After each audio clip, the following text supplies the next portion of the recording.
Financial action task force यानी FATF के सुझाव पर सरकार ने पीएमएलए कानून में संशोधन किया है। इसके तहत मनी लॉन्ड्रिंग प्रोविजन के तहत रिपोर्टिंग इकाइयों का दायरा बढ़ गया है। अब पीएमएलए के तहत राजनीतिक लोगों, एनजीओ, सैन्य अधिकारियों और जजों को भी शामिल किया गया है। पीएमएलए कानून में बदलाव से ईडी जैसी केंद्रीय एजेंसियों की जांच का दायरा बढ़ जाएगा। नियम में बदलाव के बाद ईडी अब विदेशों में काम करने वाले लोगों को, वरिष्ठ राजनेताओं को, राजनीतिक पार्टी के पदाधिकारियों को, वरिष्ठ नौकरशाहों को और सैन्य अधिकारियों को भी जांच के दायरे में ला सकेगी। सर, क्यों कर रही है सरकार ऐसा? क्या इसके पीछे का मकसद है और क्या बड़े बदलाव किए जा रहे हैं? पीएमएलए में कल बदलाव के नोटिफिकेशन जारी हुए, जिसको मनी लॉन्ड्रिंग एक्ट हम कहते हैं। एफएटीएफ का नाम आप बार बार सुनते होंगे। फाइनेंशियल एक्शन टास्क फोर्स है जो दुनिया के देशों को मनी लॉन्ड्रिंग रोकने के तरीके बताती है और कुछ नियम तय करती है, और मनी लॉन्ड्रिंग के नियम न पालन करने वाले देशों को ग्रे लिस्ट या ब्लैक लिस्ट में डाला जाता है। भारत में पॉलिटिकली एक्सपोज्ड पर्सनस को लेकर पहले से मनी लॉन्ड्रिंग के नियम लागू हैं।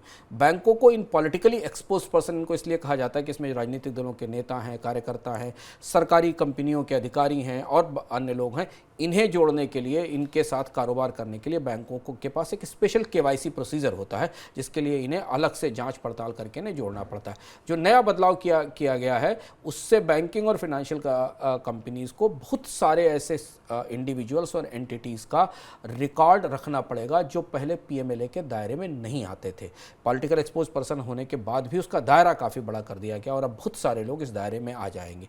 पहली चीज़ ये। दूसरा बदलाव जो किया गया है वो ये बदलाव किया गया है एनजीओज़ के लिए और जो सिविल सोसाइटी ऑर्गेनाइजेशंस हैं, उनका भी एक्सपोजर अगर किसी पॉलिटिकली एक्सपोज्ड पर्सन के साथ है, यानी कोई एनजीओ या स्वयंसेवी संगठन किसी ऐसे व्यक्ति के साथ काम कर रहा है या उसका है जो राजनीतिक रूप से एक्सपोज्ड है, तो उसके कामकाज को भी मनी लॉन्ड्रिंग के दायरे में लाया गया है। और इससे भारत में मनी लॉन्ड्रिंग का स्कोप, उसका दायरा काफ़ी व्यापक हो गया है और इन्फोर्समेंट डायरेक्टरेट को बड़े अधिकार मिले हैं। आपको याद होगा कि अभी सरकार ने 2 दिन पहले ही क्रिप्टो करेंसी और डिजिटल एसेट्स में होने वाले फाइनेंशियल फ्लोज को भी मनी लॉन्ड्रिंग के दायरे में रखा था।